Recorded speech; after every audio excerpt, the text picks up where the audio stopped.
Years back, my wife had gone in and had some surgery. Two of the main arteries going into her heart had completely shut down, and the other one was full of so much sodium until they told me we don't even know why she is alive or how long she is going to live. And the Lord gave her great deliverance at that time because we worshiped him.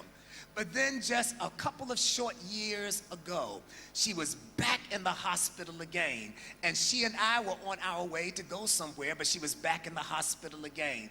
And I shared the testimony before that they had told me what the numbers had to be. I had no idea about anything. I'm not a doctor and I don't pray one on television. But what I do know is that there is one who heals doctors that I can talk to.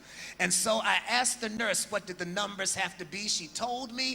I sent the nurse out of the room. I sent my children out of the room and just spent some time in the room with my wife, keeping her quiet while I worshiped. I stepped outside of the door and gave God some praise. 1 hour later, when the nurse came back to check on my wife, they said, "How did the numbers get down? We don't know what was happening." It is because there is something about a praise.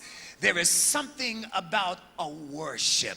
Every time you worship God and praise him, you build a seat for him to sit in. And therefore, God will come wherever you have prepared a seat for him, because he is, according to Psalm 22 verse 3, Psalm 22 verse 3, he is enthroned in the praises of his people. So every time you give God praise, you build a seat for him to sit in. And I want you to know that my wife walked out of the hospital and they did not have to do surgery again. I don't know what the enemy is trying to bring back to you that God has already given you victory over. But I stand on this holy altar to decree to you, according to Nahum 1:9, that affliction will not arise again a second time.